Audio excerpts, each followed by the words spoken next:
Item ಯಾವುದೇ ಇರಲಿ try ಮಾಡಿ ಆಚಿ ಚಿಕನ್ ಮಸಾಲಾ. ಬೆಂಗಳೂರಿನಲ್ಲಿ ಈಗ ಬಿಟ್ ಕಾಯಿನ್ ತನಿಖೆಗೆ ಇಳಿದಂತ ಇಡಿ ಅಧಿಕಾರಿಗಳು ಹ್ಯಾರಿಸ್ ನಲಪಾಡ್ ನಿವಾಸದಲ್ಲಿ ಇಡಿ ಫುಲ್ ತಲಾಶ್ ಮಾಡ್ತಾ ಇದೆ. ಹಾಗಾದ್ರೆ ಏನೆಲ್ಲ ದಾಖಲೆಗಳು ಲಭ್ಯವಾಗಿದ್ದಾವೆ?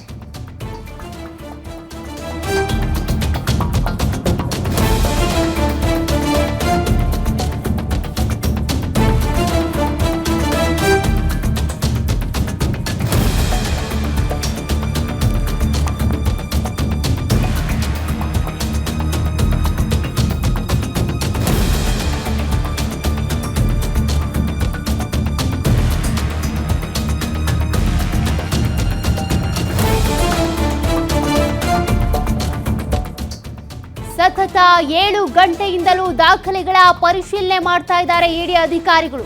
ಮನೆ ಸೇರಿದಂತೆ ಕಚೇರಿಗಳಲ್ಲೂ ಕೂಡ ಅಧಿಕಾರಿಗಳಿಂದ ಪರಿಶೀಲನೆ ಮುಂದುವರೆದಿದೆ.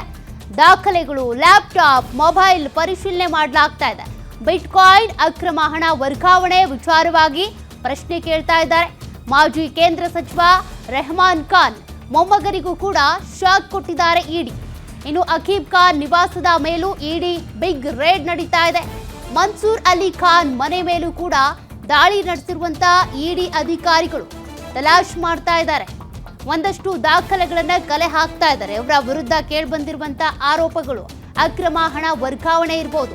ಬಿಟ್ ಕಾಯಿನ್ಗೂ ಇವ್ರಿಗೂ, ಆ ಕೇಸ್ಗೂ ಇವ್ರಿಗೂ ಸಂಬಂಧ ಇದೆಯಾ, ಶ್ರೀಕಿಗೂ ಇವ್ರಿಗೂ ನಂಟಿದ್ಯಾ, ಅದರ ಬಗ್ಗೆನೇ ದಾಖಲೆಗಳ ಪರಿಶೀಲನೆಗೆ ಇಳಿದಿರುವಂತ ಇಡಿ ಅಧಿಕಾರಿಗಳು ಮನೆ ಕಚೇರಿಗಳ ಮೇಲೆ ದಾಳಿ ನಡೆಸಿ ದಾಖಲೆಗಳನ್ನ ಪರಿಶೀಲನೆ ಮಾಡ್ತಾ ಇದ್ದಾರೆ. 7 ಗಂಟೆಯಿಂದ ಸತತವಾಗಿ ನಡೀತಾ ಇರುವಂತಹ ದಾಖಲೆಗಳ ಪರಿಶೀಲನೆ ಹ್ಯಾರಿಸ್ ನಲಪಾಡ್ ನಿವಾಸದಲ್ಲಿ ಇಡಿ ಅಧಿಕಾರಿಗಳು ನಡೆಸ್ತಾ ಇರುವಂತಹ ತಲಾಶ್ನಲ್ಲಿ ಏನಾದರೂ ದಾಖಲೆಗಳು ಸಿಗಬಹುದಾ, ಟ್ರಾನ್ಸಾಕ್ಷನ್ಗೆ ಸಂಬಂಧಪಟ್ಟಂತೆ ಸಾಕ್ಷಿಗಳು ಸಿಗಬಹುದಾ ಅಂತ.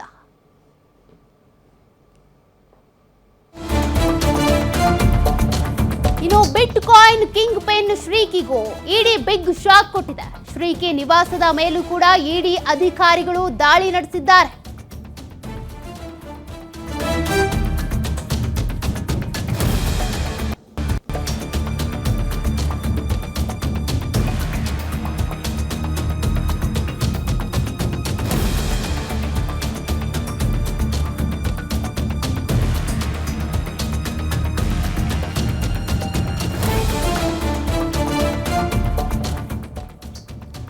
ಇಡಿ ಅಧಿಕಾರಿಗಳ ದಾಳಿಯ ಸಂದರ್ಭದಲ್ಲಿ ಈಗ ಅನೇಕರಿಗೆ ಢವಢವ ಶುರುವಾಗಿದೆ. ನಮ್ಮನೆ ಮೇಲೂ ಕೂಡ ದಾಳಿ ಆಗಬಹುದು ಅಂತ.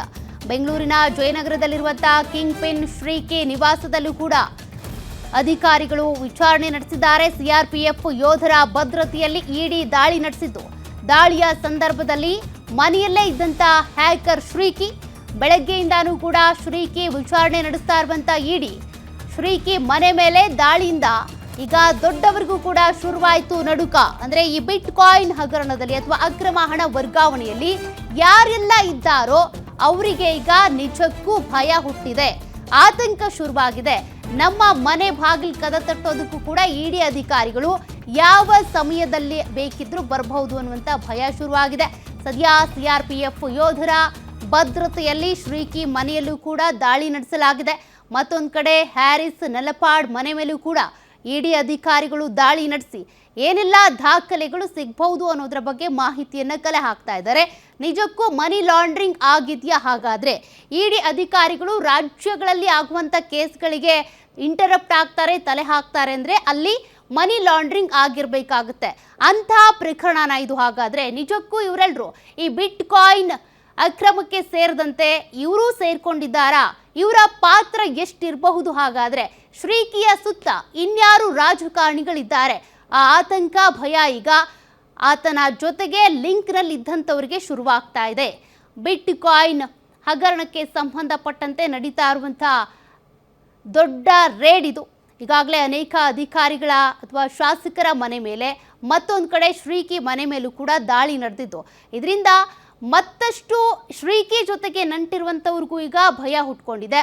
ಹಗರಣದಲ್ಲಿ ಅಂದರೆ ಈ ಬಿಟ್ಕಾಯಿನ್ ಹಗರಣದಲ್ಲಿ ಹಿಂದೆ ಶ್ರೀಕಿ ಅರೆಸ್ಟ್ ಆಗಿದ್ದ. ಈ ಕೇಸ್ನಲ್ಲಿ ತಳುಕು ಹಾಕ್ಕೊಂಡಿದ್ದಂಥ ರಾಜಕಾರಣಿಗಳ ಹೆಸರನ್ನ ಆತನೇ ಬಾಯಿ ಬಿಟ್ಟಿದ್ದ.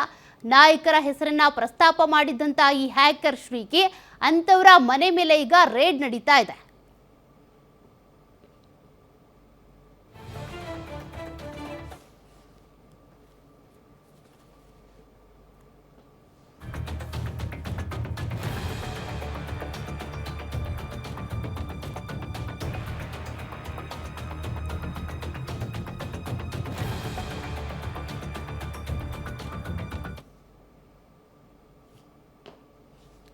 ಮತ್ತಷ್ಟು ಮಾಹಿತಿ ಕೊಡ್ತಾರೆ ನಮ್ಮ ಪ್ರತಿನಿಧಿ ಅಜಯ್ ಕುಮಾರ್ ಹಾಗೂ ಆರಿಫ್ ಇಬ್ರು ಕೂಡ ಲೈವ್ ಅಲ್ಲಿ ಜಾಯಿನ್ ಆಗ್ತಾ ಇದ್ದಾರೆ.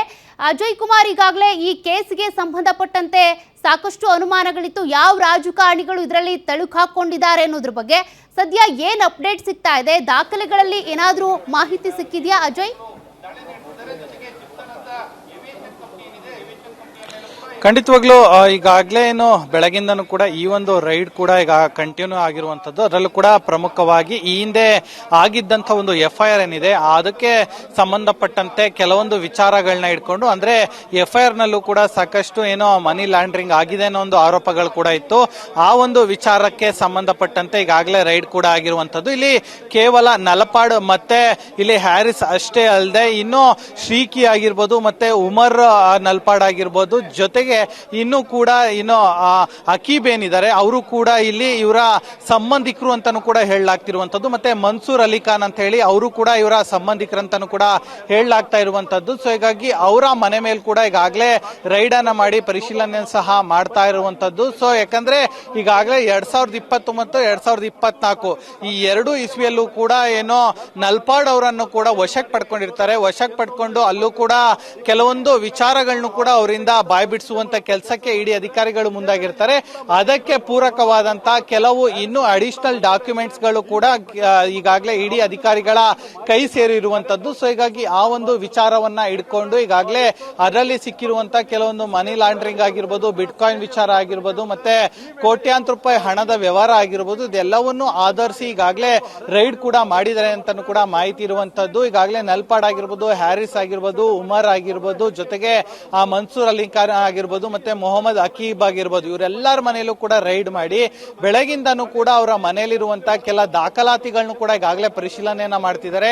ಆ ಒಂದು ದಾಖಲಾತಿಗಳಲ್ಲಿ ಪ್ರಮುಖವಾಗಿರುವಂತದ್ದು ಎಲ್ಲೋ ಒಂದ್ ಕಡೆ ಬಿಟ್ಕಾಯಿನ್ಗೆ ಇಲ್ಲಿ ಅಕ್ರಮವಾಗಿ ಬಂದಂತಹ ಏನು ಬ್ಲಾಕ್ ಮನಿ ಏನಿದೆ ಅದರಿಂದ ಬಿಟ್ಕಾಯಿನ್ ಅನ್ನ ಪರ್ಚೇಸ್ ಮಾಡಿ ಆನಂತರ ಇಲ್ಲಿ ಅವರು ಇನ್ವೆಸ್ಟ್ಮೆಂಟ್ ಮಾಡಿದ್ದಾರೆ ಅನ್ನೋ ಒಂದು ಮಾಹಿತಿ ಕೂಡ ಇರುವಂತದ್ದು. ಜೊತೆಗೆ ಕ್ರಿಪ್ಟೋ ಕರೆನ್ಸಿ ವಿಚಾರಗಳು ಕೂಡ ಈಗಾಗಲೇ ಪ್ರಸ್ತಾಪ ಆಗ್ತಾ ಇರುವಂತದ್ದು. ಸೊ ಹಾಗಾಗಿ ಎಲ್ಲವನ್ನೂ ಕೂಡ ಇಟ್ಕೊಂಡು ಈಗಾಗಲೇ ಇಡಿ ಅಧಿಕಾರಿಗಳು ಪರಿಶೀಲನೆಯನ್ನ ಕೂಡ ಮಾಡ್ತಿದ್ದಾರೆ. ಕೆಲವೊಂದು ಪ್ರಶ್ನೆಗಳನ್ನು ಕೂಡ ಈಗಾಗಲೇ ಇಡಿ ಅಧಿಕಾರಿಗಳು ಕೂಡ ಕೇಳ್ತಾ ಇರುವಂತದ್ದು. ಅದರಲ್ಲೂ ಕೂಡ ಪ್ರಮುಖವಾಗಿ ಇಲ್ಲಿ ಬಿಟ್ಕಾಯಿನ್ ವಿಚಾರ ಆಗಿರ್ಬೋದು, ಮತ್ತೆ ಇವರ ಯಾವ ರೀತಿಯಾದಂತಹ ರಿಲೇಶನ್ಶಿಪ್ ಇವರ ಮಧ್ಯ ಇತ್ತು, ಮತ್ತೆ ಅಕೌಂಟ್ ಟ್ರಾನ್ಸಾಕ್ಷನ್ ಯಾವ ರೀತಿ ಇತ್ತು, ಜೊತೆಗೆ ಅಕೌಂಟ್ ಡೀಟೇಲ್ಸ್ ಗಳಾಗಿರ್ಬೋದು, ಅಕೌಂಟ್ ಸ್ಟೇಟ್ಮೆಂಟ್ ಗಳಾಗಿರ್ಬೋದು, ಹೀಗೆ ಪ್ರತಿಯೊಂದು ವಿಚಾರಗಳನ್ನ ಇಟ್ಕೊಂಡು ಕೂಡ ಈಗಾಗಲೇ ಇಡಿ ಅಧಿಕಾರಿಗಳು ಕ್ವಶನ್ ಮಾಡುವಂತ ಕೆಲಸಕ್ಕೂ ಕೂಡ ಮುಂದಾಗ್ತಿದ್ದಾರೆ. ಜೊತೆಗೆ ಅವರಿಂದ ಕೂಡ ಕೆಲವೊಂದು ದಾಖಲಾತಿಗಳನ್ನು ಕೂಡ ಒದಗಿಸಿ ಅನ್ನೋ ಒಂದು ಮಾತನ್ನು ಕೂಡ ಸದ್ಯ ಅವ್ರಿಗೆ ಹೇಳ್ತಾ ಇರುವಂತದ್ದು. ಸೊ ಹೀಗಾಗಿ ಈ ಒಂದು ride one of the biggest ride ಅಂತಾನೆ ಹೇಳ್ಬೋದು. ಯಾಕಂದ್ರೆ ಒಂದೇ ವಿಚಾರಕ್ಕೆ ಸಂಬಂಧಪಟ್ಟಂತೆ 15ರಿಂದ 17ಕ್ಕೂ ಹೆಚ್ಚು ಕಡೆಗಳಲ್ಲೂ ಕೂಡ ಈಗ